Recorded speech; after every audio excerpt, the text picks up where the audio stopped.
Ladies and gentlemen, coming down the aisle from East Harlem, New York, weighing in at Mind Your Fucking Business, the host of the Yep, I Like Wrestling podcast, Sonny Sofrito. Greetings from parts unknown. My name is Sonny Sofrito, and today I am joined by the greatest general manager in Yep, I Like Wrestling history. And I'm also joined today by Scott Yager from the Mania Podcast. Yeah, what's up, buddy? It's great to have you on today, Scott. It's been a minute. We've been talking about doing this for a while. And welcome to our dysfunctional little family. I've been coming to your pay-per-view parties for several years. Never have I come to one of these to just hang out with you and your co-host and record a podcast in the attic. So this is a pleasure. Yeah, well, this attic is called Parts Unknown. So I won't tell anybody. First of all, back up. That was the greatest intro this podcast has ever gotten. Thank you. Ever since I produced the last one. Let's see who drew number 2. Who is this person next to me? Sonny, who is this? Who is this person? So aside from being the co-host, aside from being the host. Nah, you can call me the co-host because my host was actually on the challenge, and I'm just a challenge viewer / comedian / wrestling fan from Stamford, Connecticut. So he's the host. I'm the co-host. Oh, okay. So Yeah, the that works. co-host of Challenge Mania Podcast, which is a podcast for fans of MTV's The Challenge. If you've ever watched The Challenge on MTV, it's an amazing competition show, which I'm going to throw to Scott so I don't can get break it paid down. by the challenge, so in no way do you need to go and watch the challenge. But if you guys already do watch the challenge, you should check us out. We're on iTunes. You can go to challengemaniapodcast.com to get us on Spreaker. If you don't watch the challenge already, you don't have to. Let's talk some wrestling, Sonny. Let's do this. All right. Well, one little tidbit I'm going to mention. Check out their interview with The Miz. It was actually fucking awesome. Oh, I see what you did there. We did have, and trust me, I used that pun about 5 times. We did have, so as you guys do know, The Miz got his start on the challenge and the real world. So we had The Miz on a few months ago. And for you wrestling fans out there, which this is 100% of you, I turned it into a de facto wrestling podcast. So in fact, you will enjoy it probably more than a strictly challenge fan would have enjoyed it. But to anybody in New York City that does watch the challenge, we're doing a viewing party over at the East End Bar and Grill on September the 4th. We're watching The Final Reckoning. We have Devin Simone as our guest. And all we ask is that you RSVP to challengemaniapodcast@gmail.com. Other than that, come and watch the challenge for free with us, just like you come and watch pay-per-views for free with Sonny and with Teddy and with Wilkins and everybody here. Every time you guys have a party, I have the time of my life. It's the only reason my wife lets me watch wrestling is because I brought her to one of these, and she's like, okay, I get it. So you're doing God's work, my friend. Well, let me tell you something real quick. I've never watched The Bachelorette, but I watched it because of you and your wife And your wife. My That's how we got you. My lady watches it all the time. But here's the thing: they did a fantasy league for The Bachelorette. That's a thing. And me and Allison literally got into that shit so hardcore that we were like, she'll be like, "Did you do your picks? I didn't do my picks. Can you do my picks for me? This is who I want." And yo, dude, it was legit. Like You actually sat there and watched The Bachelorette. Every week. Dude, every That is week. the height of desperation. Yeah, but you know what? I'm super competitive. That's all you need. And you know what? I think we would have ranked a lot higher had we not missed the first week. It's fine. You know what? It's beginner's reverse of luck. But here's the thing. it definitely was. We're as sports fans here, all we need is a little bit of stakes. So you tell us there's a competition, a bunch of guys trying to win the heart of a girl, a bunch of girls trying to win the heart of a guy. We could care less. You tell us we could win $25, and we're like, sign me up. I'm in. I'll decide what happens every week. Bunch of lonely, desperate, horny people looking for love. Scott, please. Yeah, but you know what? It's such a train wreck that it's kind of fun to watch. It's such a train wreck. You know what's so sad? That people be like, yo, did you watch Raw? I'm like, not yet. Because I'm like, Because I watched The Tell me Bachelor. you were watching The Bachelorette instead of Raw. He's got more skin in the game. Sonny, well, I'm it going was to storm off in 29 but dude, I was minutes. spending time with Allison, so it was Don't you bring it that was beautiful woman into your web of lies. Don't do this, Sonny. To a Bachelorette. I've lost what little respect for you I had. Let's be honest, Raw's bad some it was weeks. Bachelorette. Oh, yes, it's terrible. Raw is pretty bad. There's sometimes I don't even watch. We actually, since we got married in February. Shouts to my beautiful wife Lindsay.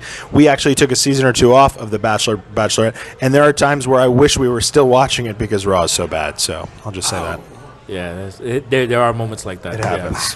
Yeah, it's true. So am I the only one who likes Raw at this table? And you know what's No, funny? you're the only person that likes it raw. Oh, Sonny.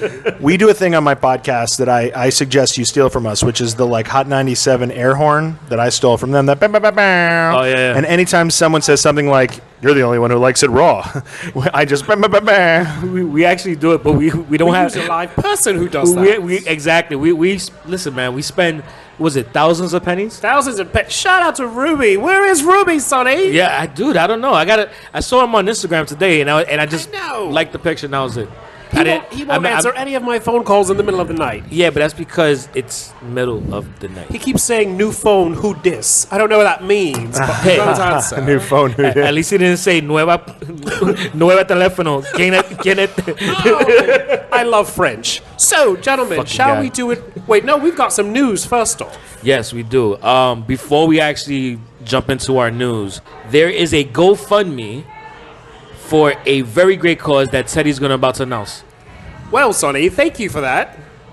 There is a GoFundMe account, and it's going to do some good. It's going to send a bunch of inner-city kids from Paterson, New Jersey, to Six Flags Great Adventure. So any of you who want to help out, or if you know where I can get a good deal to send these kids to Six Flags, go to my Facebook page, because there's a video of me up, and I would really appreciate that. Thank you, Sonny. Yeah, that's a really great cause. It's the one positive thing about you that... Oh, Sonny. The order of these mozzarella sticks is pretty positive. I'm going to throw one more out there for you right here. Or in parts unknown, is there no food served? And is that breaking the fourth wall again? No. We actually have we have delivery service at parts unknown. Caviar. We have a Seamless and Stub Grub. And they run it in like Ultimate Warrior. Yeah, exactly. Oh, Got shout out to the Ultimate Warrior. They shake the knocker on the door. Before we get into the news and the Raw notes, I just want to say something you said, Teddy, which is, am I the only one who likes Raw? I will be honest, I was writing down my notes and like my predictions and stuff, and I found myself like 3 times in a row like having the note like, and I hate this and this and that, and I was like, you know what? I don't want to be that angry wrestling fan who when you're done listening, you're like, does that guy even like wrestling? So my goal for this podcast is to find the positive in all this, all right? Let's get these hands. you're Let's wrong. make it happen. So basically, you're going to be babyface this entire episode? Oh, that's good. You know what it is? I think it's going to be like a mid-match turn, similar to Mania 13, Austin and Brett. Shout out to that match. We'll see what happens. Shout Hopefully, out I'm to not the as rattlesnake. hopefully I'm not as bloody as Stone Cold was at the end of that one. There's a joke in there that I can't think of. Sorry, guys, I'm making a pig of myself with these mozzarella sticks. Speaking of pig, HOG. What's going on at HOG this weekend, Sonny? So yeah, House of Glory is doing a show out at the NYC Arena, out in Jamaica, Queens. It's going to be a really live event. If you're big into indie wrestling, you got to definitely check it out. You're going to have talent like LAX is in the house, Sonya Strong, Low Key, Amazing Red, among a whole lot of others. Plus, they have Austin Aries going to be there, and the real one, a.k.a. Enzo Amore, How in the you house. doing? Exactly, dude. So it's gonna be a kind of a tight show over there, man. I'm actually hoping I can make my way out there, hang out with all the people. We're gonna have Mr. Roger Adams over there hanging out, Oh, Roger. representing Yep, I Like Wrestling, and I'm hoping to make it there if I can make it there in time. You know, hopefully I won't have no. If he's not there, don't judge him, though, guys. Yeah, is it what all he's saying. depends. Yeah, he's setting it basically. up right now. If you I'm- don't see him, he tried. So we'll see. So that's Friday night? Yeah, but that's not the only thing that's going on Friday night. What else is happening on Friday night, Sonny? Peter Rosenberg, David Shoemaker, and Stat Guy Greg. They're doing a show over at Sony Hall. It's the Cheap Heat Live. It's going to be a good time. Rosenberg's been teasing this thing, saying he's got 2 special guests. Without telling me who they are, we don't want to ruin that. If you do know who they are, he's been saying they're future WWE Hall of Famers. You know who they are. Is he using that term loosely? Is he saying that, Nah, they're going to be legit Hall of Famers. They're not Hall of Famers yet, but I'm not in pretty- a Godfather way? Like, the Godfather, when he became a Hall of Famer, technically is a Hall of Famer, but that didn't then retroactively make every mid-Carter who had a good no, entrance no, an no, Hall no. of Famer. Sandman will not be a Hall of Famer now because shout out to Godfather was a Hall of Famer. Yeah. Nah, they got some legit surprises that are going to be coming through. God, it's not Mark Henry. No offense, love Mark Henry, but we get it that you guys are friends the thing now. is that Mark is already a Hall of Famer, so he wouldn't Right. apply. But I have a feeling that Mark might actually be there anyway. So, I've been to a Cheap Eat Live at the Highline Ballroom. Yeah, I was there, remember? It was, and you got a shout out. Oh, yeah, I I expect did. you to get another one. You better be there. If you're not, that'll be very awkward. But that's the thing. If I'm trying to see, you're trying to go to House of Glory, or trying to go to Cheap Heat. I'm really trying to do both, but my work schedule sucks. Right. So it's like, it's almost like a Sophie's choice. You know, wasn't that having to choose between a child's life and something other important? It was something really important between the son and the daughter. Which one? Right. So it's a really important life decision. And you're comparing that to should I go to a live podcast or an indie show? Yeah. Okay. Very high opinion of yourself, Mr. Hopefully Sofrito. nobody with serious life problems is listening to this. Opinion of myself or opinion of the wrestling activities going on this week? 100%. No, of yourself. I said it right the first time. Hey. But good luck with that, Sophie. Good luck with that. Good luck with that. So your Friday night is jam-packed. Almost as jam-packed as my Friday night will be. Anything happening on Saturday? Shout out to Newark. Boys, are you doing anything on Saturday? I mean, I'm going to the NXT show, but I'm getting there when the show starts. You guys are getting there a bit early, though, aren't you? Oh, yeah. Shout out to the Macho Man. Exactly. We're going to be out there at Barclays Center filming new episodes of Yep on the Street. What? My show's coming back? Yes, it is. Oh, my. Episode 4. Oh, I'm excited. Do I actually have to be there? Can I do it via satellite from a living room? What the fuck, bro? I'm gonna bring a freaking iPad and just have you in AC and just put you next to people? I'm glad you're thinking outside the box. Thank you for that. I've done it before. Yeah, no, that's not happening. I'll allow it. No, it's not happening. Come on, man. I got a busy Friday night, too. Yeah, How about we Skype me in Yep on the Street? Wait, you think I got money for CGI? Oh, that's true. Sofrito. Spanish for cheap. All right, fine. I'll be at the Barclays Center. Look for the guy in the fur hat. Exactly, fur hat and a t-shirt. That's right. So NXT, Yep on the Street. What happens Sunday again? I feel like I'm missing something else this weekend. What else happens this weekend? We actually forgot NXT viewing party at Legends. Because you're not going to be there. We will not be there. Yeah. Or are you going to be there? So every year for NXT, I seem to kind of luck my way into free tickets. I don't know. You know why that is? Can I tell you why that is? True story. Because I'm Sonny Sofrito? No, because the first year they did NXT here, they thought, oh, should we do Hammerstein Ballroom? Should we do, where should we go? And they went and they did the Barclays Center, and they were scared they weren't going to sell it out. They had plans to black it out. What were they going to do? And it sold out instantly because it was the first time. Ever since then, the thing doesn't come close to selling out. Did you get free tickets the first time? Dude, I got free tickets for the past 3 years. Every time? But dude, it's the weirdest thing how it happens. First time it happened, I'm standing in front of Barclays. We're actually giving out some flyers for our SummerSlam viewing party, like we're doing this year, SummerSlam viewing party at Legends. But I'll get to that in a second. And Triple H came up to you and said, "Hey, son." No. I had some dude that was like, "Hey, my boy who was supposed to come here, I got his ticket, but he's flaking. I have an extra ticket. I don't want anything from it. You could take it if you want." And I was like, "Dude, are you sure?" He was like, "Yeah, don't worry about it. I just don't want it to go to waste." So I was like, "All right, thank you. By the way, I don't remember your name, but thank you again for that. That was awesome." So we ended up. It's funny that he doesn't realize he was being hit on. Did you see that? He doesn't get it. He didn't get that. I don't want anything from this. Just you and me. You didn't get that, did you? Whole See, night. you didn't know me back then. I would have told you were being hit on. Well, you know what? I ended up not going to the seat because I ended up.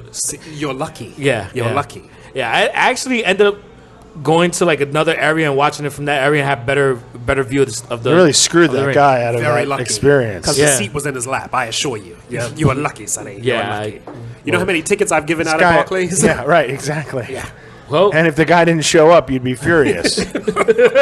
See, you're a cock block, aren't you, Sonny? Look at you. Wow. Wouldn't that be a cock tease? So that's how you get free tickets. Thank you. Outside of the arena, because I thought you meant like you get the hookup every year. No. Not you hook up every year. No. Yeah, I'm not. No, he just bats his eyelashes and people throw tickets at him. Oh, those old I didn't things? bat no eyelashes. You batted some. Those That's two where things? Tara got it from. I was You go fucking around- standing there, bro. Oh, okay. Yeah, anyway, yeah. the next year had another friend that ended up getting tickets from wherever they got the tickets from. They're like, "Hey, we got extra tickets." I was like, "Oh, cool." I had a ticket to go inside. But before I went inside, somebody else did the same exact thing. "Hey, I got 2 extra tickets, not doing anything with it. You can have them if you want." And I was like, "All right, cool." And I just walked off. You're a bit of a flirt, sir. How am I flirting? It was I'm dudes. not gonna Goes I'm back not to doing my this with you, point, sir. though, I'm that not. NXT, and I mean this look, I love NXT. I've gone to, they've done, this is the fourth one I've been to. This will be my third. So I only sat out 1 year of it. I love it. But that being said, it is not a Barclays Center sellout attraction. Yeah, no, exactly. So people, but it is the easiest one to get tickets to. So wrestling fans like us, we buy the tickets, Yeah. we invite our friends. They end up bailing 3 days before because Exactly. they're like, "Who the fuck is Johnny Gargano?" And Yeah. then they'll flash forward. We're outside the Barclays Center trying to give tickets to some random guy with nice eyelashes. So that's what happens every Jesus year. Christ. Even though I love it, you love it, we're all going, but that's why you're getting the free tickets. Is all I'm saying. The funny thing is that when I got those extra two free tickets, I ended up giving it to a couple that was just walking in the area, and like Paying him it and forward. his wife, they both gave me a hug. They were like, "Oh, thank you so much. This was so cool." Then last year, we did the Mark Henry event. My boy Tommy, shout out to Tommy Drinks, Tommy Moriello, my dude. He was like, "Hey, I got a suite at Barclays. If you want to go watch NXT after, more than welcome." I actually took Allison to a wrestling show. Oh, my. Yeah, Do tell Allison I miss her, please. I will. But dude, the thing that was How so did that funny, go? she liked it In the suite. in the suite. Hard to not like anything. I've been to an Exactly. NFL preseason game in the suite, and it's pretty sweet. Yeah. So like that's the only reason why. Because like I've told her, hey, you want to go to a show? She's like, Is it in oh, the suite? Yeah, exactly. Is it sweet? No. Nah, I'm good. I'll stay home. Oh, yeah, you two are bougie Puerto Ricans. Like, yeah, that's true. That is our nickname that on the is your low. nickname. The bougie Oh, is it a Boricuas. sweet? Oh, okay. We I are guess the I'll be bougie in there. Boricuas. Yes, that's true. I will be straight up about that. Which one of you is Primo, and which one of you is Epico? Shout out to the colognes. Those are the words and opinions of Scott Yager, and they do not represent Sonny Sofrito and Yep, I Like Wrestling. Hold on. Let's take it back a notch. Wasn't that the name of that tag team, the Boricuas? Yeah, but you just totally made the whole connotation that, it had to do with me and Allison. And the bougie Boricuas do not tolerate that. Okay. And I'm afraid to be that guy, but no, Los Boricuas were not Epico and Primo. You'll think of El Matadores. Los Boricuas was Savio Savio Vega. Vega, sir. Yes, shout out to the Attitude Era. But speaking of wrestling, what happened on Raw, gentlemen? All right, let's go through because I watched Raw. How did the show start? Are we The not? Oh, we're not. Monday Night Wrestling program. How did it start, Sonny? It started with, Not so right. you know what? It started with Rhonda giving praise to Natty and her father, and it felt like such a fucking work once she started talking about Natty that it almost felt a little disrespectful. She's not very good on the mic, but before we go any further, let's have a moment of silence for Jim the Anvil Neidhart because, legend Yeah. in this business. Shout out to the Hart Foundation, and I know I've given her a lot of shit on this podcast, but Natty, our thoughts are with you because, we love our parents. So all pause, joking aside. So pause for 5 seconds.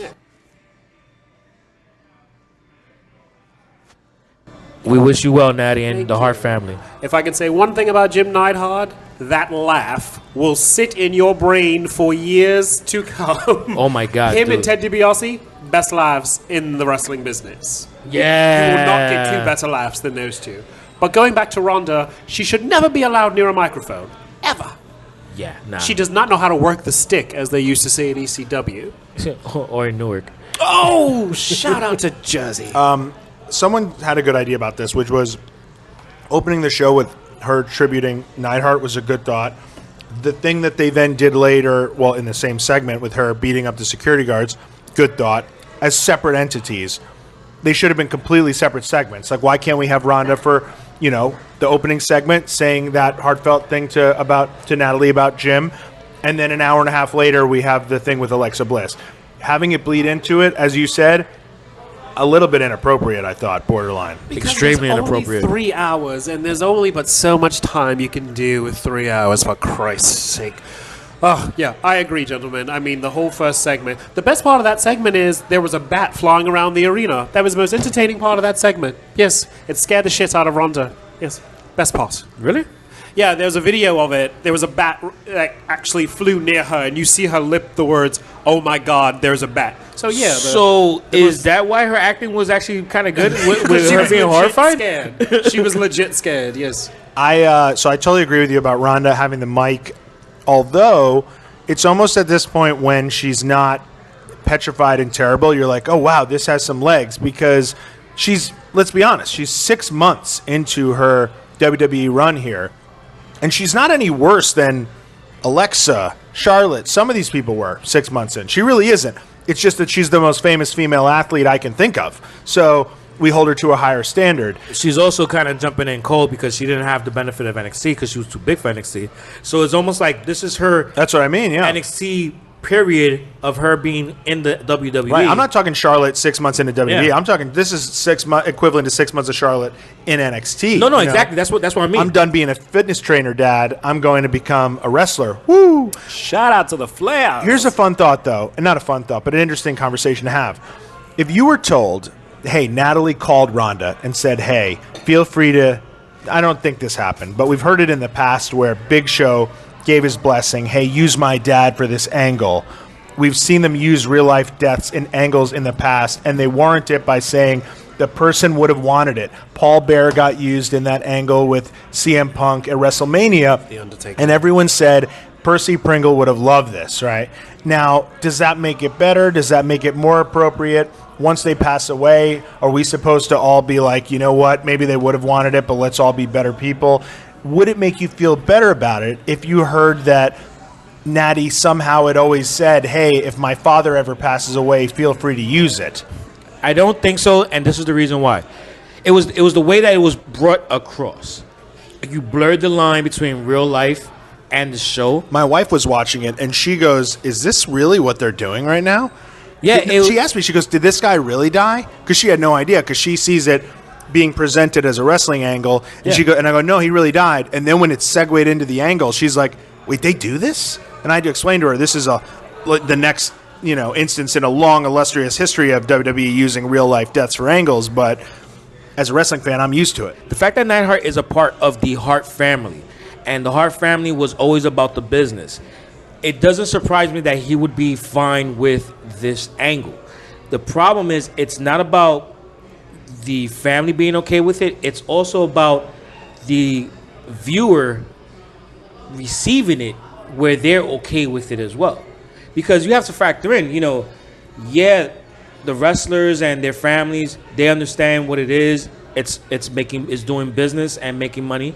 But at the same time, it's got to be manageable for the audience to receive it that way as well. And I think it was given to the audience in a shit manner, because because you can't really process it the way not you the should best process it. Yeah. vessel for it, as you mentioned in Ronda Rousey. She's not necessarily a surgeon when it comes to delivering really delicate copy here, And Dave Meltzer, shouts to Dave Meltzer, brought this up, is that Ronda, she lost her father when she was, I think, 8 or 10 years old. So she's reading this thing, and you mentioned her doing the best acting she's done in a while. It's because this resonated with her as a person. Even asking her to have to go and do that is kind of messed up, I think.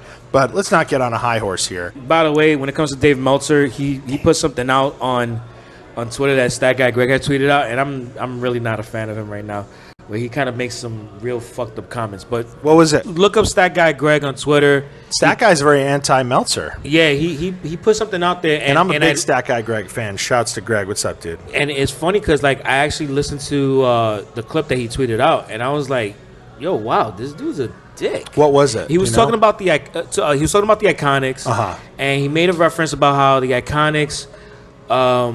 It was kind of sexist. He's not. You know what's funny? He does. I will say, I've been a Dave listener. I'm not going to pretend I've been a reader because, to be honest with you, I read 5 books a year tops, let alone a newsletter every week. To listen but to. That being said, I've been listening to the guy, for the last 20 years. He does not do a good job talking about women. I was recently. Not at all. It was I was actually reliving this through Conrad and Bruce Pritchard on the Something to Wrestle With podcast, which is fantastic. I'm sure everybody listening to this knows about it. They were doing an episode on Sable. And those episodes, if you don't know, they read old Observers. They quote them verbatim to get the content for the episode.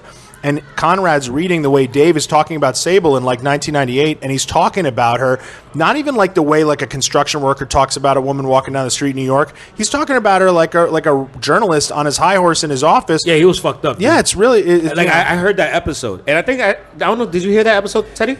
Yes, I did. What did you think of that episode?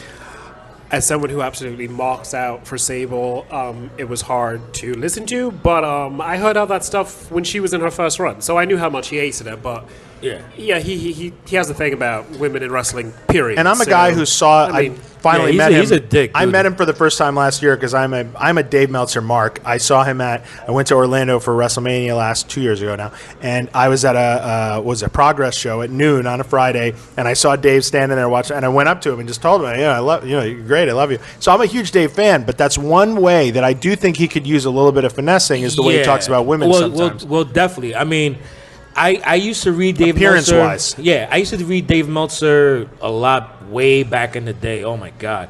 And, I just viewed him as a news source. So with any news source, I would consider it a respectable piece of news. He's almost too journalistic when it comes to talking about women's appearances. Yeah, well, I think honestly, to me, it's not even too journalistic. It's not even journalistic at all. I think personally, I feel it's very dismissive and insulting the way he comes across. Because you could be critical without being fucked up. And the thing is that I've seen some of the stuff he's put out there, and it comes off really fucked up.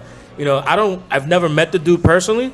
I don't know if me and him will get along or whatever, but you wouldn't. But that's not a knock on either one of you. Yeah, because I know I can be an asshole. But moving on, let's just talk about some of the matches that were going on. So we had Ember Moon come out to take on Alexa Bliss into a whole disqualification, and where was Mickie James? I don't know, man. What's going on with her? I don't know, but Foxy had on a very elaborate hat.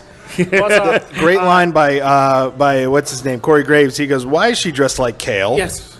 And shout out to Chris Gutierrez in the Yep page. Very funny thing he posted. But what in God's name was she wearing? I don't know. What was that Chris said? He said, there are a lot of people out there who'd like to smoke what she was wearing. And then he said, well, that's not the only thing I'd smoke on Foxy. So I'm sure there was some straight boy humor in there that I don't get. But anywho, I get it. Where the hell was Mickie James? I like Mickie James been gone, bro. I like Mickie, but she wasn't there. But she's on tour with 3-6 Mafia. Oh, shout out to I think Mickie James and Trish Stratus will have a match at the good old women's pay-per-view in October. Oh, Evolution? Yeah, I think that's going to happen. They call each other Trish out. versus Lita versus Mickie James, three-way dance. Book it, Roger. The three-way MILF dance? Oh, see, I'm not doing this with you. I'm not doing it with you. Let's move it along. Speaking of people who we just look at for their bodies and nothing else, Constable Corbin took on Tyler God. Breeze. You know what? I think Fandango being injured may be the best thing to happen to Tyler Breeze. He can finally showcase himself as a singles competitor and stop with that goddamn but they squashed gimmick. the shit out of him though. But at least we can see him outside of those stupid vignettes. I love the backstage. Fashion Police. And I think Me too. I was a fan of the Fashion Police. Oh God. Well, But I will say this. Watching Baron Corbin in the ring, you know what I really wanted? anything else. I wanted to order an old fashioned because the dude looked like a bartender at like a trendy At the hot Smith. spot. Yeah, at the Smith, exactly. So dude, what the fuck is up with him? Just like like someone in the food service industry. I curse Kevin Wood for putting the idea of a waiter in your head. I really do. Kevin Wood? Dude, he wasn't a waiter, bro. He looked like all he needed was the shaker.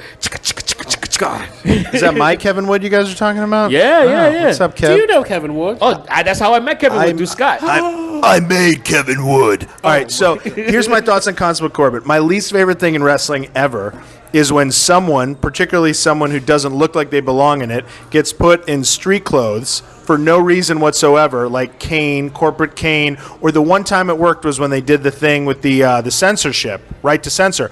But when you put someone who has worked their whole life for this body, they're this huge guy, and then you put them in clothes that, like you said, they could be any bartender on the street in the East Village.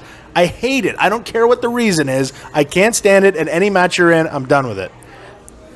Teddy. But he looks delish. Okay, after that haircut, I don't know. This is working. This Baron Corbin is 80 times better than the Lone Wolf So a fucking haircut just did it for you. Sometimes a haircut is all you need to get that second wind, and you have to. Okay, Sonny, will you would at least say now he's more entertaining than that lone wolf gimmick he used to do on SmackDown? Can you give me that much? Well, no, he is more entertaining, but that's because they're giving him more to do. I'll take it. I think flash forward, this will be seen as a transitional, unfortunate period in his career that maybe gets him to that next gimmick that he's bald for. But I don't think this is it. Okay. I don't think Constable's main eventing in your houses anytime soon. Well, Speaking of people who will never main event, Elias took on a local competitor, Ricky Robert. Go ahead, Sonny. You're the one who salivates all over Elias. Go ahead. I walk with Elias. He is blind over here. Yo, I might actually even go to his concert. What? I'll even have a lighter in my hand and just sway to the music, bro. Shouts to the WWE for doing that. If you guys don't know, if you live outside of New York City, the Gramercy Theater is a small venue here in New York, but it's a storied one. And they booked Elias here to play a show at 5 o'clock on Saturday. You know what's so fucking funny? That shit could be empty, and that should be such a win-win situation. But it's not going to be empty, and that's what's even weirder is that they're going to get 500 marks who spent $25 to go to this. Yeah. I ain't gonna front. I want to go, but we're gonna be filming Yep on the street at Barclays. So make sure you come out to us. Moving the train along, and I do use that term loosely. Okay, you and Tara win. I am now a fan of the B team, Sonny. Are you happy now? Told you. Are you Told happy?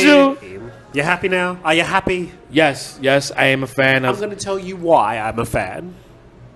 Their entrance music reminds me of the Spirit Squad.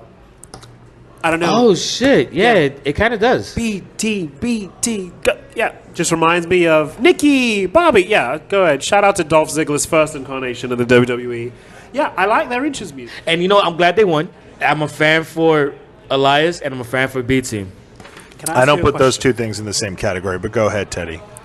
What if Arn Anderson managed the Revival? Love it. Would I be the only one who came in my pants? Like, could we do Well, it? yes, but I would also enjoy it. Love I mean, it. Not that, but I would enjoy them Shout out to managing. Anonymous. Yeah, I mean, there's something that the Revival needs to do. They're floundering, but I hate to see such a solid team flounder. And I think having the Enforcer at their ringside could actually just, I don't know, do something. It for do them. that little J.J. Dillon type of. Yes, shout out to JJ Dillon. Look yeah. at you pulling out a legend out of your back pocket. Thank you for not calling me old. I feel like there's too many tag teams in WWE and not enough tag teams in NXT for how well NXT treats tag teams. And they're always like kind of just like putting people together. They do a tag team tournament, and half of them are like, Frankenstein tag teams. And then here we are. The tag team champions are, do I have this right? The B team and the Bludgeon Brothers. That's a lot of B's and no A's. No A's. Closer to D's. Lock but, it up. I mean, I think the B team is more entertaining than the Bludgeons. Will you agree with me, gentlemen? Oh yeah, definitely. Okay. I mean, dude, there's no personality with the Bludgeons. I mean, they're it's a just war. coming in and just beating the shit out of people. I'm never a fan of a team where the gimmick is that we're the B team or the Job Squad or whatever actually being the staple of the division. I would love them as an opening match. We win matches you don't think we're going to win. Build up to one accidental title run, but not we're the championship team in the summer. Yo, you know what? We forgot a match. We forgot about Braun Strowman and Finn Balor taking on Kevin Owens and Jinder Mahal. We didn't forget about it. I was skipping past it, Sonny. Jeez. All right, so you know what? Let's skip past it, but I just got to bring up one moment about it. How he came out and referred to himself as the Meat Castle. Mm-hmm. Yo, what the fuck is that? I haven't the foggiest idea. It's a website I loved in the 90s, but they went .net and I stopped going. I mean, it's just it was a hodgepodge. Shouts to meatcastle.net, by the way. Yo, dude, you know what? If you're listening to us, I want you to give us some traction on our Twitter. Hashtag MeatCastle with your funniest promo you got for Braun Strowman. And we're just going to take it from there. Jesus, I'm a fan of Dalton Meatcastle from Ring of Honor. I think you're going to say Dalton from freaking Roadhouse. Can I just say, or I'm sure we'll talk about him later in the huge semi-main with him and Baron Corbin, but Finn Balor, to me, is the most criminally underutilized talent in the WWE. I retweeted a post you tweeted of him just like kind of sprawled out with his abs in a nice little pose there on Twitter. By the lake, yes. I follow the guy on Instagram, and I'm not even kidding, and I don't mean this, I'm not even trying to be funny. He's got this like like a physique you don't see very often on a guy that size. He's like a freakishly. Teddy, stop sliding. Sorry. I'm saying this because just as a wrestling fan, let's be honest, we watch these people because they look cooler than us, right? Finn Balor, for as small as he is, looks cooler than everyone I've ever met. He's a great worker, to use a Dave Meltzer term, and yet they come out the gate. He wins the Universal title. Flash forward to now, and he's in these stupid tags. He's losing to Baron Corbin on Raw. I'm furious. The guy should be main eventing every pay-per-view, if you ask me. True. Before we move along, Teddy, will you please wipe the drool off your mouth? I cannot promise anything. Sorry. So, moving on, let's go on to how Paul Heyman maced the shit out of fucking Roman Reigns. And on a side note, I just want to make sure I mention Raw should be titled "Black People Know When to Run," because there was first a security guard that was with Ronda who was like, "Oh hell no, I'm not getting my ass beat up." The one guy who got out alive. Yeah, exactly. That was like, he looked at Ronda and said, "Nah, fuck this shit." And then fast forward to when after Roman got maced by Paul Heyman, and you had that guy that was trying to clean out Roman's eyes, and Brock Lesnar's music hit, and he said, "Oh, fuck this shit," and then he bounced out of the ring. So you know what? If you're ever in a club and you see black people running, follow that crowd. Or Latinos. Yes, because we're not doing this with you. Yeah, we're leaving. when you're from the hood, you know when to run. And if you see other people running, yeah, fuck that shit. We ain't waiting around. We'll find out later on on Twitter, the news, or whatever. Yes. But yeah, that was the highlight of that match to me, aside from Roman getting maced. Yes, there was a very Tina Turner type quality to his attack, and yeah. It's in here, Tina. Yeah. It's in here. I was like, wow, he's been beaten, he's been slapped, he's been thrown off this. Now he's being maced, and I just sat there like, all in a day. Like, no respect for Roman. Over it. And that is why I say over it. Roman Reigns is Angela Bassett, and Brock Lesnar is Larry Fishburne as Ike Turner. Please let this end at SummerSlam. I don't know how much more I can take, Sonny. It's in here, Tina. It's in here. Moving along, Bobby Roode and Titus Worldwide. Give me a worldwide, Scott. Give me a good worldwide. Go ahead. Bobby Roode and Titus Worldwide took on Mojo Rawley and the Authors of Pain. I'm not going to do my normal shtick about the Authors of Pain running a train on me. Well, dude, relax. You had them and Mojo Rawley on the same team. I know. I'm not going to do it. And you didn't slide out of the chair? Are you a fan of both those parties? I am a fan of both slides, those bro. parties. He slides. So you're the one. Yes. That D train stops at my station. However, Dana Brooke. Oh, yeah. On the low. Oh, yeah. Watch how she feels up Bobby Roode. Yeah, I saw that. I wasn't happy with that. Oh, yeah. I peeped it. I wasn't happy with that. Nice try, Dana Brooke. I saw you. I wasn't happy with that. But it was funny because I'd have done the same thing. So, yeah, one hoe knows another. So, shout out to Dana Brooke. I was on team. I mean this 10 times as seriously as I meant it about Finn Balor, but also annoyed. Bobby Roode severely misused as well. Yeah, but I think he's not getting himself over, dude. I have issues with him, but let's move on to somebody who I don't have issues with, which is Ruby Riott. Jesus. Well, here's the thing. We know we're all gearing up for Bayley Turns on Sasha Volume 29. Can we just get to it? That was at the first NXT they did in Brooklyn, which was, was it 3 years ago now? Yeah. And they're just now sort of half getting to it in WWE. Yeah. I agree. It's like I've said, like I think I said it on the last episode.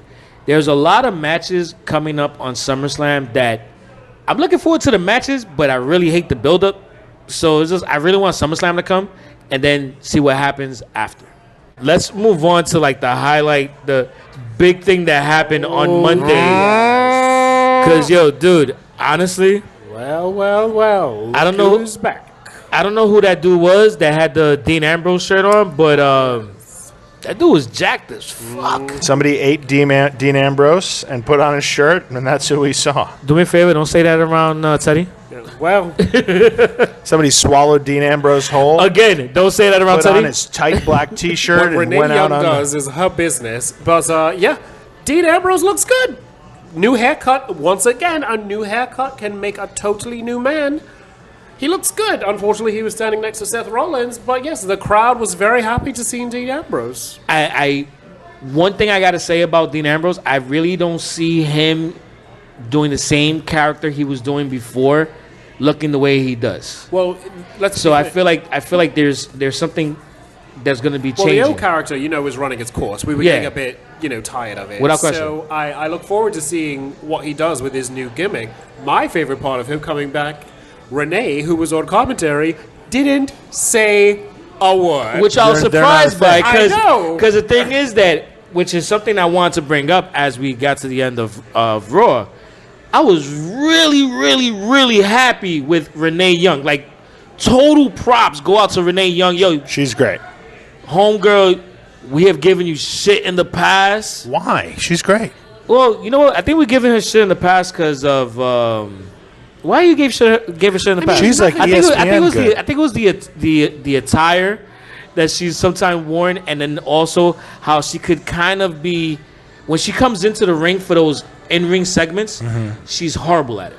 Really? Because I always thought she was like so good ESPN was going to steal her at some point. No, but see, the thing is, she is that good that ESPN could steal her because she's great when she's behind the desk doing those pre-shows. She's amazing. But when she goes into the ring, it's almost kind of feels like, I got to do this shit. All right.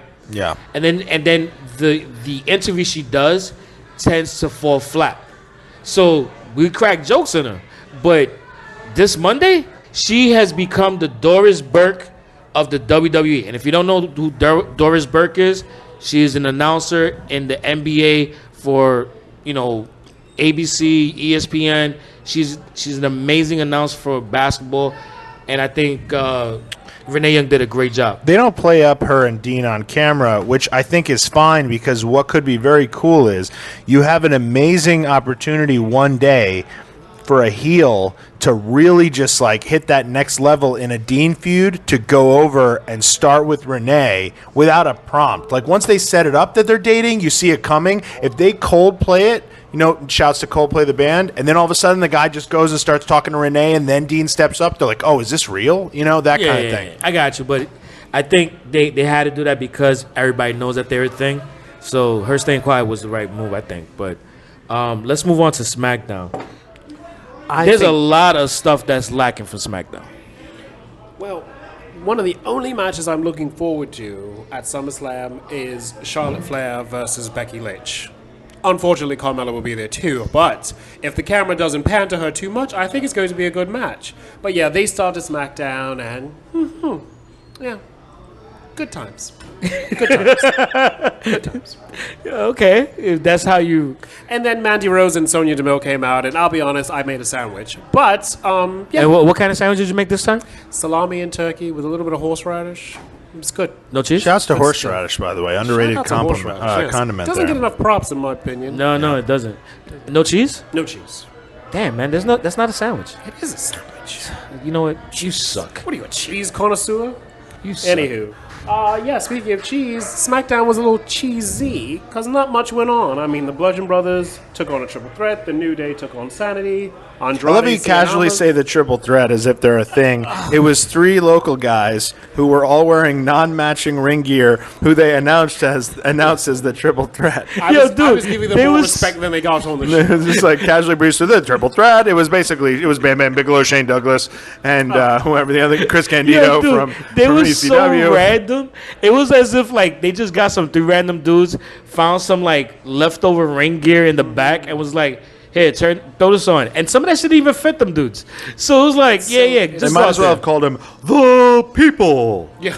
that would have been that's equally as guys, generic as the triple threat. Yo, you know what would have been even better if like they would have just came out and you would have seen them in the back with like some agent saying, "Hey, you want to make $50?" What do I got to do? Just go out there. Just pick them out of the crowd. You guys saw Beyond the Mat, right? Andrade Cien Almas took on Aiden English. You know what? I wasn't mad at it, but I was. And again, I go back to you're basically using Cien Almas and Zelina just to freaking I love how you say further. both those names, by the way. Oh, thank you very much. I don't say them that well. No, I try. I say Andrade, Cien Almas, and Zelina Vega. That's how I say it. My word. Say it. You say it. How you say it. It sounds so good. Andrade Cien Almas. Oh my God. Y Zelina Vega. Oh my. Very Telemundo. Yes. Those are main event Coming names up right next, there. Marimar. I didn't know where this storyline was going. Were we doing this to push Rusev? Were we doing this to push Lana? Were we doing this to push Andrade?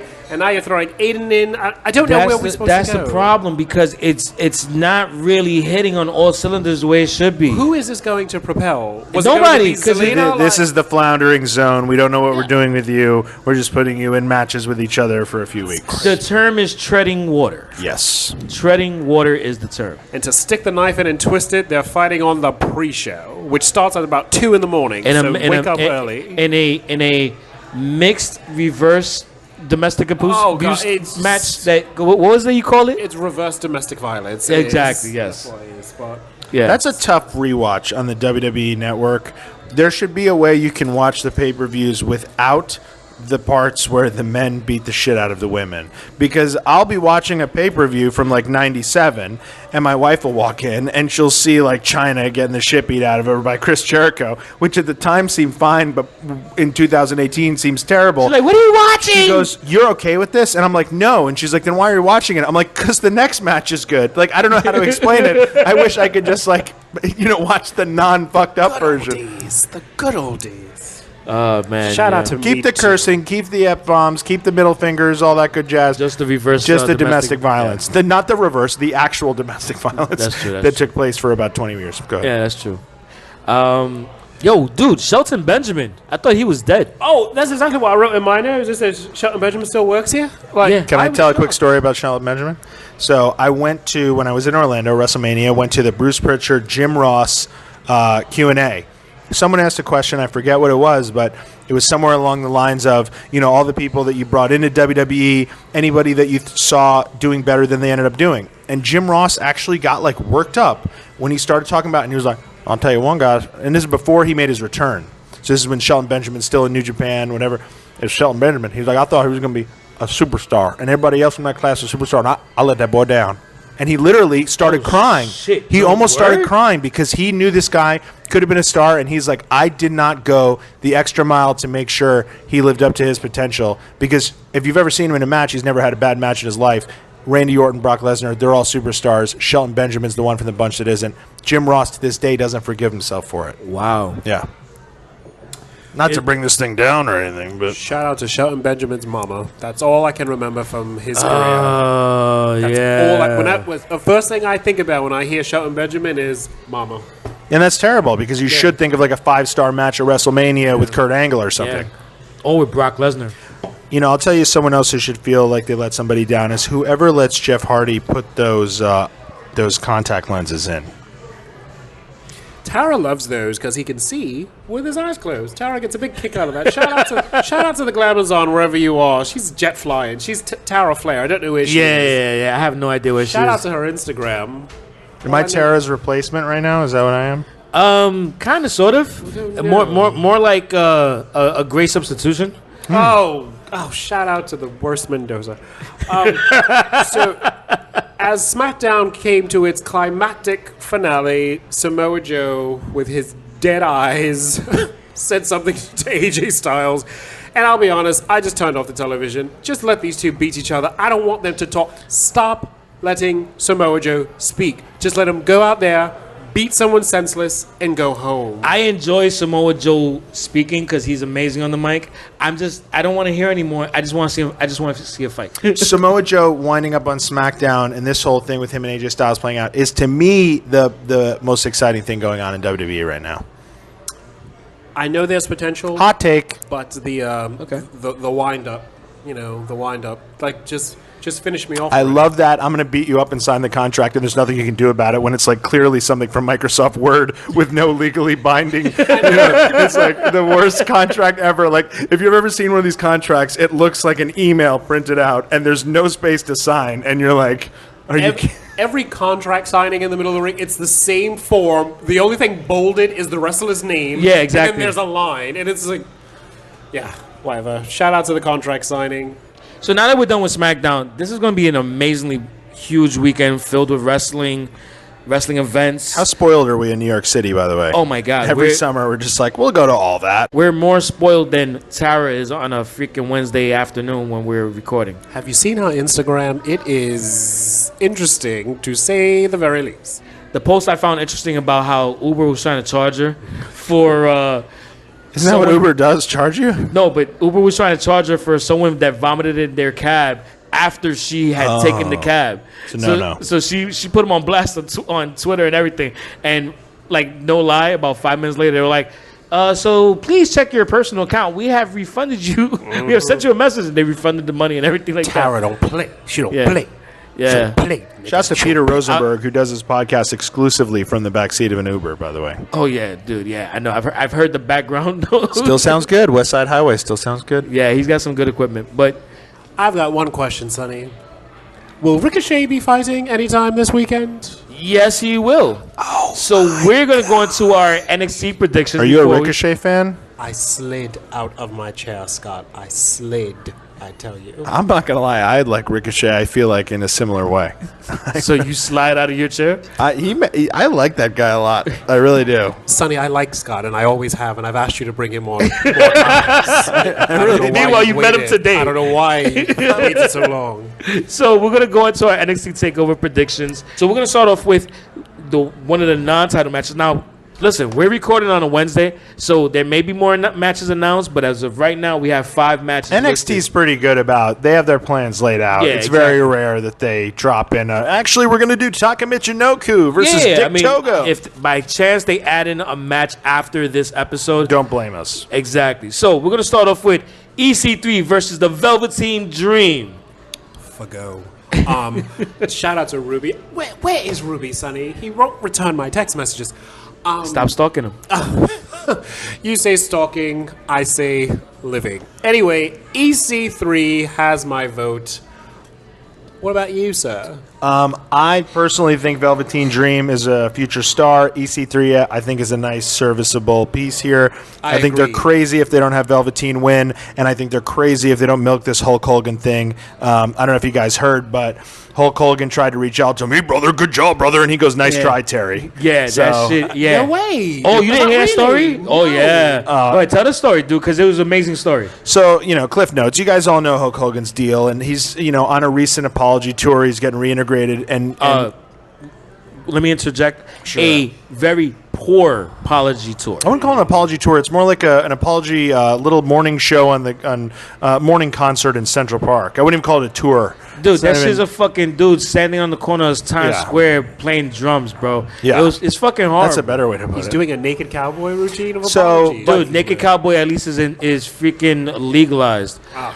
Dude, it's really trash, So he bro. reached out to Velveteen for And what? he shouted him out on Twitter to just be like, hey, brother, big fan of your work. Might be good to have Hollywood in your corner one day. Hollywood Dreams got a nice ring to it or something like that. He did not. Yeah, Oh, wow. yeah, that yeah, was he did. desperation if I've ever heard Yeah, it. it was happened a while ago, dude. And Velveteen, who, let's be honest, he's in his 20s. He's a rookie. Obviously, Hulk did what he did, but anybody who's on a different level than you don't necessarily have the wherewithal to call them out without knowing how it's going to reflect on you. He just tweets back like, hey, does have a nice ring to it, but Velveteen's a solo act, and then he ends it with, nice try, Terry. Wow. Now, here's the little caveat that makes it that much sweeter. You do realize that it was Hulk Hogan that voted Velveteen Dream off Tough Enough when he was on Tough Enough. Yeah, I know his first name is Patrick. I forget his last name. I do too. But that's a good thing, by the way. Yeah. That we don't remember his real name. No, exactly. He's become Velveteen Dream. Yeah. It's a testament to what a character he's become. Yeah, like that testament. Yeah, you're But right. here's what I'm saying. If you think about it, look, I know, Hulk, you got a lot of apologizing to do. I see a Daniel Bryan / Miz type slow burn here where there could be a package down the line that starts with Tough Enough, goes through this Twitter thing. I say he comes out on his tights. He has hashtag nice try Terry on his tights this weekend. Because you remember his last match, he dressed up like Hogan. He had the boa. Shit. He had the red and yellow in his match against Cassius Ohno, Ricochet, whoever it was. It was against Ricochet, but it was a dual play where it was a throwback to Ricochet when he was Prince Puma as well. But also it was a Hogan. I mean, he had the boa. But exactly. Yeah. But it serves that dual purpose. But yeah, oh my God. You don't wear red and yellow and a bow in WWE without somebody okaying Of it. course, You know what of I mean? course. So I'm just saying this could be down the line. I don't know if he ends up in a manager situation like Hulk suggested, but maybe Hulk's managing somebody else against, Velveteen I Dream. can see that. But you know what? It's going to be a long way before if- we have him feuding with African American wrestlers and it being okay. But That's the problem. if he rocks with Nice Try Terry on the back of his tights, The best thing I've ever seen in my life. dude, he will be Because healed Ziggler. He will be added to my list of wrestlers I follow, like Elias and the B Team. Here's why I think it's possible, right? A, Triple H runs NXT, different standard. B, I remember the first time I saw heel written on Dolph Ziggler's tights, and I was like, wow, I've never seen the word heel said on WWE, written on WWE. Somehow he let this fly. If he pitches this to Triple H in the right way, I think Triple H goes for it. That's the thing that I care about here. EC3, serviceable guy, for sure. Velveteen has to win. All right, so let's run down the rest of the card. So we have Adam Cole versus Ricochet for the NXT North American Championship. No. All right, so I think I know what Teddy's gonna say, but go ahead, Teddy. Who do you pick for this match? I'm gonna have to go with Ricochet on that one. Sorry. To win? Guys. Yes. Are these predictions, or is this what we want to happen? I think with Teddy, it's both. Yeah. I'll be honest. My answer is the same both ways. You got to go Adam Cole here. So is Teddy's. Teddy's answer is both ways And too. I love Ricochet. I like Ricochet more than I like Adam Cole. But this is an easy situation where you come out of this match ideally with Ricochet still getting over like hell. This was a great match, but Adam Cole hangs on to this title and he builds this long reign like RVD in ECW with the TV title. So do you project a dusty finish with this? No, I picture actually like a roll up or some savvy win Roll here. up with the legs on the ropes and. Oh, it'd be a great finish. Oh man, I just watched SummerSlam '92. He goes for the sunset flip, and then Bulldog just pulls him down and gets that quick 3 count. That'd be a great finish here after a 5-star match. All right, I'm just saying. That's possible. Moving on, the NXT Tag Team Championship, Undisputed Era versus Mustache Mountain. Worst tag team name ever, by the way, but great name for a beer pong team. True. Who you got, Teddy? I don't even know these people. What? Get back to Ricochet. I thought you were gonna watch NXT. These are good people. I did watch NXT. Ricochet's matches. That's it. I'm not watching anything else. Ricochet's Is that what so you thought good. I was saying? Oh, Yeah. No. These guys are really good. All 4 of these guys. These are the Mustache Mountain is the British guys. So for a legit prediction, who you got, Scott? So my prediction is the Undisputed Era because same thing with Adam Cole. I think these are, you have a nice heel stable going.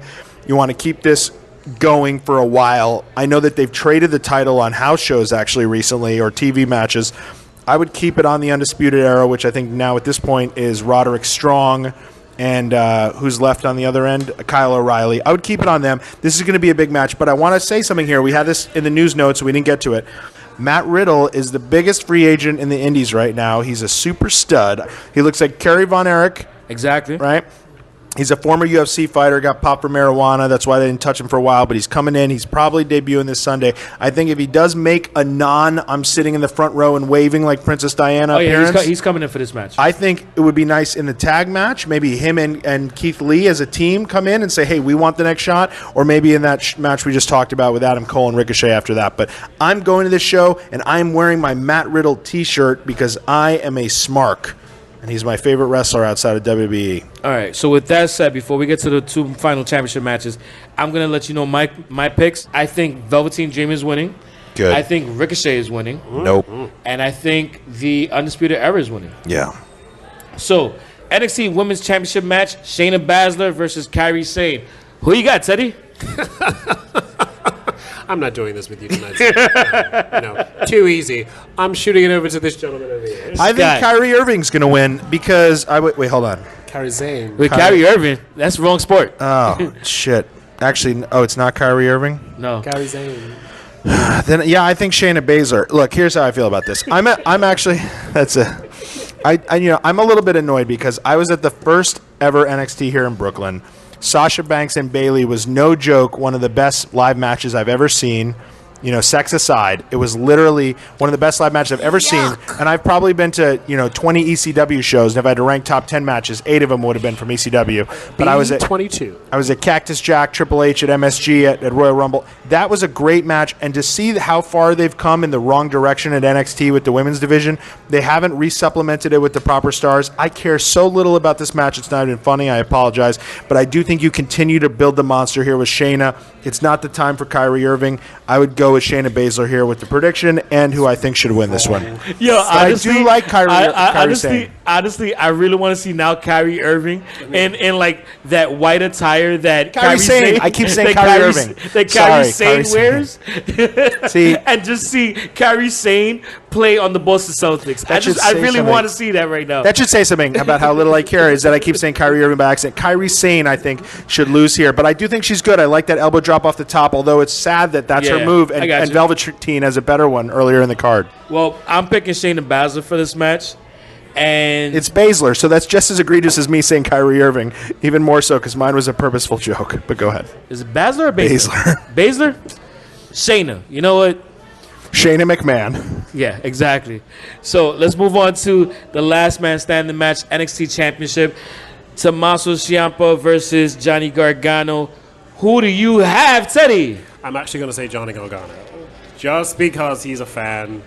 No, there are a lot of... He's a fan? No. Yeah, he's a fan of this podcast? Probably. Who knows? A few of our hosts are fans of his. So I've heard his name and I've actually watched Are you not a big NXT guy? I'm not. Are you going to go on Saturday, though? He's a Ricochet fan. Sonny has me working. Dude, I know you're doing the interview. Like, I can't do anything. My weekend is booked. But you're doing the interviews outside. Are you not going to go in afterwards? I'm not going in. What if someone comes up to you, same way they came up to Sonny, and say, Teddy, I have a free ticket. My friend left. No? Can't do it. First of all, I don't flirt as easily as Sonny does. And secondly... The fuck? I don't flirt! Yes, you do. Secondly, legally, I'm not allowed near Ricochet. So, with that said, can we get to SummerSlam? Dude, we are going to be filming like about 100 feet from Barclays Center. So why do you like Ricochet? Just from like looking at photos of him? He did this flip over the top rope and landed. Oh, on his feet, and then like went to talk to him. Yes. It wasn't even a move. It was just that like was the smoothest thing I've seen outside of Pornhub. So I immediately I did my research. I've been following him on Instagram. Yeah. Stalking, whatever. My boyfriend is in love with him. We DM him. He's so good. It's a thing. Are you guys DMing, tag team DMing We him? are tag team DMing Ricochet. Like, it's this close to Ricochet going, that's him, officer, right there. Like, we're this close. But he's an amazing athlete. Fantastic. So between him and Nikki Cross, she's the only other person. Really? I've never heard those two names in the same sentence. I know. Like, I find those two interesting in NXT. The rest of the show, I'll see you when you get to the big leagues in SmackDown and Raw. All right. Speaking of which, shall we get to SummerSlam? Oh, I just want to give my prediction for the main event. I think that Johnny Gargano wins. That's the only way. Now that Aleister Black's out of this match, that's the only way for this to feel like a big finish to a Brooklyn card. Johnny Gargano's a fan favorite. I think he leaves with the title here. However, as we leave NXT, I want to take one final moment to say it is a crime that my boy Pete Dunne is not anywhere to be found on either of these cards. I think he's the best wrestler in the WWE. Well, who knows? But I will finish off NXT by saying it's unanimous. Johnny Gargano, I think, is going over.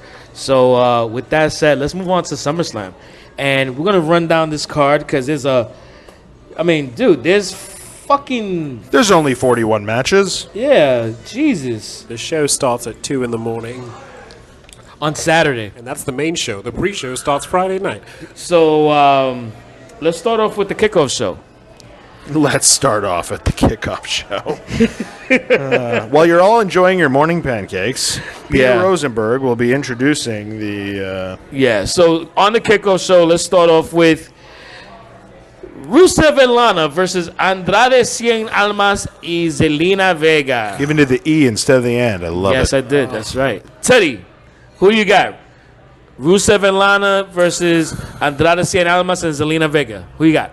Merp. Shout out to Tara. Oh, That's all you're getting from me on that one. You started with that shit again? Yeah, I'm not doing this with you, Sonny. All right, Scott, who you got? I'm going to go Merp. Shout out to Tara. Yo, dude, really? See? Thank you. No, I'm just kidding. I will say, look, for this one, this sucks because there's a lot of people that are great. I want to say at least they're on the card, but they're kind of not. I actually want to see Almas and Vega win because of a weird screwball thing with Aiden English, because I want everybody to come out of this on top. You know what? So, Scott, yep, I agree with you. I think that's what's going to happen, and Aiden English is going to shit the bed. Moving on, Raw Tag Team Champions, the B-Team versus the Revival. Who you got, Teddy? Merp-alicious. Sonny, I'm done here. I'm calling the Uber as we speak. Oh, come on, man. Oh, this fucking guy. Who you got, Scott? I'm not quite on that level, but I'm with you that this tag team division sucks. I wish that the Revival could just become a thing. I think your idea to have Arn Anderson manage them is fantastic, but I don't think they value good wrestling as much as they value characters, and for some reason the B team is hitting. So I think the B team wins here because, as you'll hear, I am picking a title switch on the SmackDown end, and I do the kind of general card math and kind of make my picks that way. So I'm going to go B team. All right, well, I'm agreeing with you because I'm going for the B team as well. And the final match on the pre-show, or kickoff show, is Cruiserweight Champion Cedric Alexander versus Drew Gulak. Who you got, Teddy? Cruiser? What? Oh, God. Cloudy with a chance of Merp. Sonny, get to the main show already, please. Fucking guy. Who you got? I'm going to go with Dean Malenko.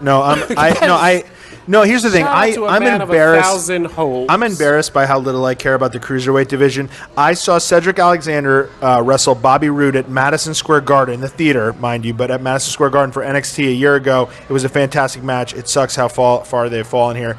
I never watched 205 Live. I'll go Cedric Alexander because I don't think there's a reason to change the title, but if there is, I wouldn't know anyway. So, well, I'm going to say this. I think Drew Gulak is going to win because the dude is charismatic as hell, and that show needs some charisma to kind of like carry the show on his shoulders. So let's move on to the main card. So we have Elias performing his greatest song at SummerSlam. If you smile. A lot of people are saying that might happen. Oh, okay. So Teddy, what song do you think he's gonna play? I'm not doing this with you, Sonny. I'm not doing this with you. Scott, you have an idea what song he's gonna play? I could care less what song, but I hear that The Rock might make an appearance, and this might be where it's at. That would be the only thing that saved SummerSlam if The Rock came out. You know, the last time I went to Barclays for a show was when it was a Raw and The Rock came out. Is that the night him and Lana slept together? When they did that skit where he took her back to the hotel? Yeah. Good stuff. Yeah, Good yeah. stuff. That was, you know what? That was the last time I was there for a non-NXT event. So yeah, moving on. Let's go down to the United States Championship match: Shinsuke Nakamura versus Jeff Hardy. So Teddy, who do you got? Oh, there it is. Merp Orama. I'm done with it. Just end it. All right, Scott, who you got? Nakamura. All right, cool. Moving on to the next match: Daniel Bryan versus The Miz. Who you got, Teddy? Jesus. Break out the penicillin. It's going to be a case of Merpies. I'm not doing this with you, son. The fuck, man? Oh, Jesus Christ. Scott, who you got? I'll go with The Miz here. It makes no sense to have Daniel Bryan win if this is going to keep going. You know what? I think The Miz is going to pull it out, but we'll see. Don't say anything, Teddy. All right, moving on. SmackDown Women's Champion Carmella versus Charlotte Flair versus Becky Lynch in a triple threat match. Oh, God, should I even fucking bother asking? Teddy, do you have a prediction? Finally. Yes, this is when real wrestling will kick in. Okay. Oh, so you have a prediction for me finally? Yes, I do. Anything Oh, with the name Flair, fucking time. book it. Except when you're doing your taxes. Woo! But yes, Charlotte Flair. Shout out to the Nature Boy. Nothing bounces higher than his checkbook, except for Jeff Hardy. So yeah, I'm going with Charlotte Flair. What about you, sir? I'm actually not going to go Charlotte here. I think Becky makes more sense for a win here. I think I've never liked this dude, Sonny. I've asked you not to bring him back here. No, You always honestly, do this. here's what I'll say. Anyone asks me who are your favorite wrestlers, I always say Charlotte Flair, even if they don't even ask for a women's wrestler. She's one of my top 5 favorite wrestlers in all of WWE. I love Charlotte. My prediction is Becky Lynch here, but I'm actually going to go Carmella because, for reasons that I won't disclose. I'm going to go Carmella somehow pulls this out. Maybe we're building to a Charlotte and Becky feud here, so maybe they beat the crap out of each other and Carmella wins. Oh, okay. I can see that happening. I'm still going to go Becky Lynch, though. Because I feel like Becky Lynch is going to be the one that Charlotte and Carmella are going to both chase. But let's move on. Intercontinental Championship match. Dolph Ziggler versus Seth Rollins. And each one of them has someone in their corner. Dolph Ziggler has Drew McIntyre. And Seth Rollins has the Lunatic Fringe, Dean Ambrose. Who you got, Teddy? Oh, God, no. The only one winning is Tara. She's the only one who cares about this match. She's the only one. Even with the addition of Dean Ambrose, this match is going to suck. How about you, Scott? Shouts to Dolph Ziggler doing comedy all over New York City this week. This match would have been fantastic in like 2012. This year, I appreciate it, just not as much. I'm going to say Seth Rollins wins because I think we're building to a tag with Dean and McIntyre in there as too. Okay, well, I'm going to tell you this. I think Dolph Ziggler's going to win, and I feel like there's going to be some type of weird finish to the match. But let's move on. Braun Strowman versus Kevin Owens. Who you got, Teddy? Oh, my God. Murp with a side of shit. Really? You think these two are going to do something, Sonny? Get these hands, Teddy. I'd love to, but one thing at a time now, Scott. You honestly Jesus think Christ. that Kevin Owens can do something with Braun Strowman? Yes. It's like two manatees flopping on the beach. Nothing is going to happen with these two. Nothing. Jesus Christ. Dude. Nothing. You know you get to that point, right? Now, you said something about holding your hand. Is that what I heard you say? The term is "get these hands," sorry, and I it's was the hottest distracted. catchphrase in the WWE, or as Kurt Angle would say, the WWE. AKA Mr. White Teddy Long. Holla, holla, holla. Who do you got on this one? So I will say I think the winner of this match leaves with the title. The heart in me wants to say Kevin Owens because that would send Brooklyn home happy. But I do think they've done a good enough job with Strowman over the past few months that we'd be happy with Braun too. So I'm going to go Braun here. Nope. I'm saying KO's working out of Brooklyn as champion. But anyway, let's move on to the next match. The Raw Women's Championship match. Alexa Bliss versus Ronda Rousey. It's time! Who you got, Teddy? Was that Vader? Was that what I just heard? That was Bruce Buffer from the UFC. Sorry. Oh, that's right. It's time! It's Vader time! That's Vader. That's I know Vader. Vader when I hear it. Yeah. Rest in Alexa peace, versus Vader. Ronda. It's way too early. Way too early. No, not doing it. So- it's gonna suck. It's going to suck? It's gonna suck. It's going to suck. It's gonna suck. It's going to suck. So I'm actually going, nope. I think that they're shotgunning this Ronda thing because they don't know how long they have her. I think Ronda wins the title here at SummerSlam. And I think... Wow, really? Yeah, I do. Sonny, I will resign as general manager and quit this podcast if they put that belt on Ronda Rousey. Well, I mean, it's going to happen eventually. So eventually you're going to do that. You said this Sunday. No, but that's why I picked Carmella, because when I do my predictions, I do like an overall card assessment. And since I don't think they're going to swap both women's titles, and I did pencil this one in, that's why I picked Carmella to hang on to it. Look, here's how I think Ronda's going to go down for the year. I think we get this feud. She wins the title. I think the next thing is going to be a Natty heel turn. We get the Natty thing. Then I And think then we're... Natty will win her first championship. Because Natty's never won a championship. It's possible. Yeah, she was. That the might Diva take it champ. off Ronda Diva, but for a that's little bit. Diva, not No, women. and she was SmackDown champion. She was never That's what- SmackDown Women's Champion. Yeah, recently she had it. No. For a hot second. I'm almost sure Kevin would put this in the comments. She was recently champion. I don't think so. You two talk amongst yourselves. I'll give you a topic. Here's How what I'll much is say, this SummerSlam going to and I'll ask suck your at? opinion on this, Sonny. I watched this here with you. You were in the room, not at my table, but I thought that the Asuka-Charlotte match at WrestleMania was the best match at WrestleMania this year. By far. But not by far, because the it wa- second best match was Ronda Rousey's match. Okay, no. But here's the thing. It was the best. It was, to me, it was the best match on the card that they've totally disrespected by having John Cena fuck up Run out in the Charlotte's- middle of it. Run out in the middle to kind Totally. of to fuck up the whole flow of Charlotte celebrating. That's the least of it. They disrespected it by actually butchering both Charlotte and Asuka's run since. Yeah. I almost bought that shirt. They had a shirt on WWE Shop they do, which is awesome. Every year for WrestleMania they do match specific shirts. Yeah, exactly. And they did one for Charlotte and Asuka, and I almost bought it. But Ronda had the second best match on the show. Next year I think we're building to Ronda and Charlotte. So I think we're going to go to get there. We're going to have a Ronda and Natalia feud, Natalya feud, and we're going to have a Becky and Charlotte feud, and then eventually we're getting a Charlotte and Ronda. But you know what though? even though I see that being a great feud, I really want to see an Asuka versus Ronda feud because I think Eventually. their You got to build Asuka back up. But their athleticism in the ring, yeah. I mean, I know They've ruined Asuka. Yeah, of course, they totally fucked up with Asuka. But the match itself, I think, will be amazing. For sure. I will say, though, everyone's wondering why they're not going to wait on Ronda. They're butchering the hell out of both these women's divisions. Having the title on Ronda is a good idea, even if she doesn't defend it every week. And I think she will defend it when they need it. I'd put it on her. I hate to be the one to tell you I told you so. Actually, that's not true. I love telling you I told you so. Natalia Catherine Neidhart Wilson is a former Divas and SmackDown Women's Champion. Suck on it, Sonny. When did she win the Pulitzer? When did she win the SmackDown Women's Champion? I'll be honest with you. I don't know how to read, so Google just said that to me in my ear. But yeah, continuing. Go on. Now that you're bringing that stuff up, by the way, I did my research. Did you? Back to Ruby when he was telling me that KO lost his championship to Brock Lesnar. Where is Ruby? He didn't. He lost it to Goldberg. There's only been four. There's only been 4 Universal Champions, and it's KO, Finn Balor, Goldberg, and Brock Lesnar.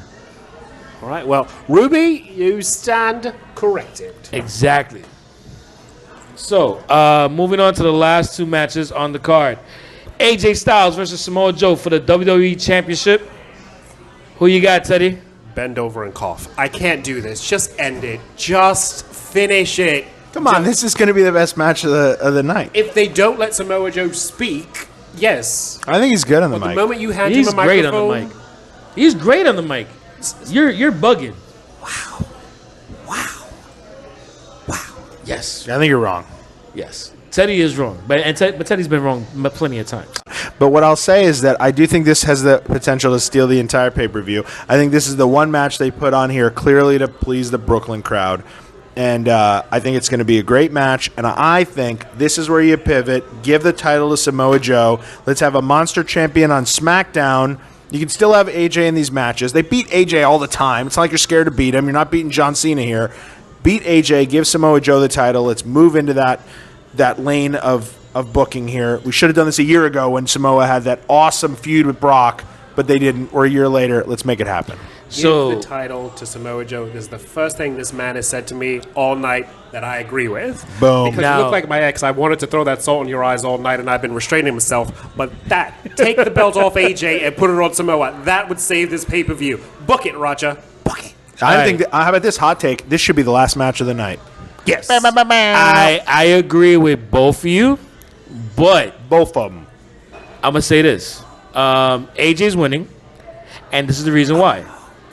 They're still trying to pad on AJ's reign as WWE champion Nobody to cares. distance themselves from CM Punk. Nobody cares. Shout out to AJ I'm Lee. telling you, man. And By the way, fuck CM Punk for suing his buddy Colt Cabana. no. It's Cole Cabana suing CM Oh, no. Punk. Sorry. Fuck CM Punk for putting Colt Cabana in a position where he has to sue him for $200,000 in legal bills because this entire time Colt Cabana could have turned on CM Punk and just went evidence with WWE and said, you know what, I'm throwing Punk under the bus. But he stuck with him because he told him, hey, don't worry about it. I'm a millionaire. I'll cover it. And then along the way, he was like, wait a minute. This is more than I thought. Screw that. Yeah, I actually read the story, and based on what I've read, Fuck you, Punk. yeah, I gotta say fuck you, Punk, too. And I'm a fan of yours, but if you did your boy like that, the way it's been reported, yeah, you're a dick. The most innocent guy in this entire thing is Colt Cabana. The whole thing is fucked up. But They asked him to take let's- the files down, and he said, I'm going to take him down. And Punk said, don't take him down. I'll cover the legal fees. And he left him up. Yeah, so, I mean, yeah, that's fucked up. But I think that's the reason why AJ Styles is going to continue to be champion, just pad that time with the belt so Samoa they could Joe. distance themselves Samoa from Joe win here. CM Punk, and that's it. And moving on to the final match of the night, Brock Lesnar versus Roman Reigns. Who you got, Teddy? Nothing. I have nothing left to give. I'm like a 90-year-old woman's breast. I got nothing left to give. I am tired of seeing Roman beaten. I just want this to end. I don't care who wins. They can put the belt on Paul Heyman. I just want this to be done. Finish it. Like Mortal Kombat. Finish it. Finish it. Finish it. Sub-Zero wins. I can't. I mean, Roman is just never going to be where Vince wants him to be. Why is parading him up and down in front of a monster to having him beaten and maced and thrown into ambulances? Like, just... I kind of like the fact that he got maced, though. Yeah, I bet you do. Yeah. I bet you do. You know what? I'm tapping out here. I'm tapping out. Just end this feud. Just end it, please. Okay. So how about you, Scott? Who you got? I'm going to use this as a way to plug your amazing pay-per-view parties here in New York City. I was at one of your parties this year for WrestleMania when all of us thought, okay, this is finally when Roman beats Brock. Ugh, this is terrible. And everyone's booing him in the arena, and everyone's booing him at the party. And then, no, Brock wins. And we were still pissed. That, in a nutshell, is why, guess what? We as a fan base don't want this fucking feud. We don't care if Brock wins. We don't care if Roman wins. We don't want it. Guess what we want? We want New Japan and ROH who just sold out the Garden in 19 minutes for WrestleMania weekend. Yeah, that's crazy. That's what we want. So that's why we care about AJ Styles and Samoa Joe, and we care about Finn Balor and Kevin Owens. But so here's what I think they're going to do to salvage this. Might be Kevin Owens. I know I picked Strowman, so I'll go with that narrative. Well, I'm picking Kevin Owens, though. So fill in Kevin Owens, but I think whoever wins that Money in the Bank is walking out of this thing with the title because I know Vince, and Vince is stubborn, and Vince wants Roman to happen, but stop trying to make fetch happen. Mean Girls is one of my favorite movies. Stop trying to make fetch happen, bro. It's not going to... You got to get out of here with a pop. It's Brooklyn. You got 2 more shows to get through on Monday and Tuesday, and they will make you pay if you don't give them a fucking happy, good home, goodbye. So I think Braun Strowman leaves with the title. Get these hands. Got you. One more little thing. Brock Lesnar is not getting pinned. It's not happening. So it's gonna become a triple threat of some sort, or somebody's gonna disable Brock. Braun Strowman would come in on a triple threat. Yeah, or something's gonna happen, but it's Brock is not getting pinned. He shouldn't. Or because the whole UFC thing. That's not even UFC. Dana White doesn't care if Brock Lesnar gets fake pinned. If I'm WWE, I maybe don't want him to get pinned because I know he's going to come back and save that. Whatever, but just, it's just don't put it on Roman. Yeah, I got you. But sorry. I had this written down. Braun Strowman wins with Paul Heyman as his new manager. Oh. Interesting to watch. Or Owens, whoever you want. I doubt it happens, but that would be interesting. It'd be very interesting. But, yeah, we'll see. So, we'll be at Legends for the SummerSlam viewing party as well as for the NXT viewing party. So if you want to make sure that you're with us, go to yepilw.com so you could RSVP for a table and come hang out with us and watch some wrestling while we... What are you giving away this weekend? Oh, my God, dude. We're doing the Raffle Slam. Actually, it's going to be dope. We have the WWE title belt. Right. We have the Intercontinental title belt. And we have a Universal mini belt as third prize, which is actually fucking sweet, dude. Like, I actually bought these as, third prizes, and I had people telling me, yo, I actually kind of like that. So it's like a belt that's baked by Melissa. Yeah. Got it. Basically. Exactly. This way the cupcakes are baked by Melissa. It's a belt that's baked by Melissa. No, I do your raffle every time I come. I know. Since we were raffling Ricochet's boxer shorts. Oh my God!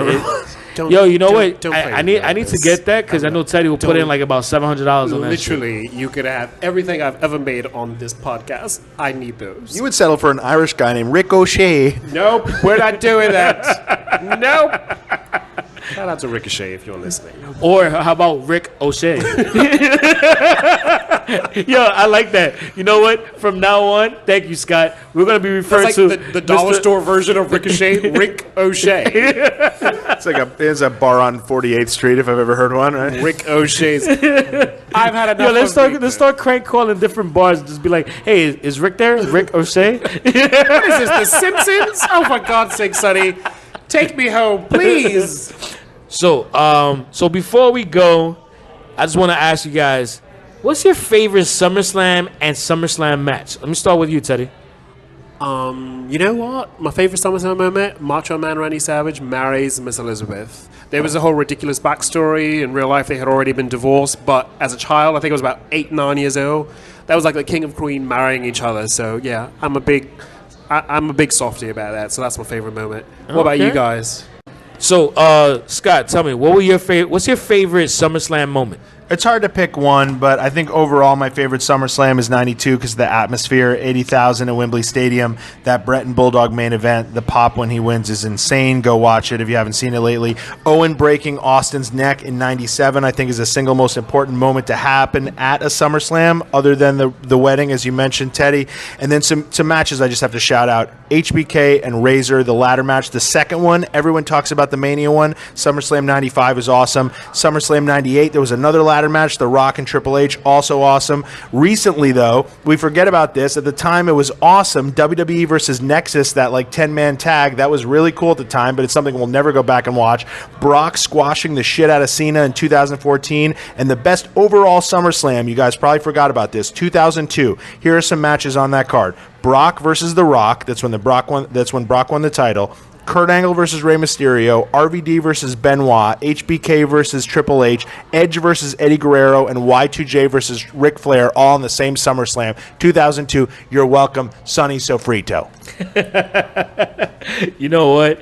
Out of all those moments, the one moment that always stays in my head, and I'm basically going to repeat it because it's something that Scott just said, The Rock versus Brock, the illest moment of that match was when they both did the kip up, and I was like, "Oh shit, this Brock is legit." And after that, I kind of followed Brock, for the majority of that time. But yeah, SummerSlam. Honestly, SummerSlam to me is always meant just like that peak moment of the summer when it comes to wrestling, and it's like doesn't matter what year it is, it's always a great moment for me. So. With that said, that's our SummerSlam predictions, NXT predictions, and what we thought about wrestling this week. So thanks for joining us. Make sure you come through to our events. Make sure you check out the podcast. Make sure you subscribe to our YouTube channel. Make sure you check out Challenge Mania with Scott Yager. Make sure you go to the GoFundMe with Teddy on his page. Goodness. Thank you so much for joining us, Scott. Thank you guys for having me. I'm sorry I took you guys like 2 hours into this thing because I'm a long-winded motherfucker. Longest sexual act ever. Sonny, is this the end of the show? Like the Ricochet Are you podcast. Sure? I slid out of my chair, Scott. Are you sure this is the end of the show? Yeah, and you know what's so crazy? You made it out of here without a freaking disclaimer. Oh, yes. Thank you for that. And it only took me 35 episodes. I'm mature, Sonny. I finally matured. Sonny? Yeah, we'll say that. Haha. I'll see you at Barclays. Take us home. So that's a wrap for the episode. Thanks for joining us for the Yep I Like Wrestling podcast, number 35. And like I said, go to our website, yepilw.com, for everything Yep I Like Wrestling. And on behalf of everyone, my name is Sonny Sofrito, and today I was joined by... the greatest general manager in Yep I Like Wrestling history. And we were also joined today by... Scott Yager from the Challenge Mania podcast, at Shot of Yager on Twitter. Thank you, guys. Thanks a lot. Take care. Have a great SummerSlam weekend, everybody. Peace out. But I don't disagree with him. Ruby Riott, and don't get me wrong, I can't stand Sasha Banks, but if those are my only two choices, yeah, I'd rather fuck the ring post. Like, I'm sorry, I can't deal with this now. Her new hair color kind of fits her. Isn't she Irish? No. No, isn't she Snoop Dogg's cousin? No, not Sasha. Ruby. No, I'm going back to why I called. She is. You're right, but she's also German. She's German and Snoop Dogg's cousin. That's you're her. Talking about Ruby Riott. Ruby Riott.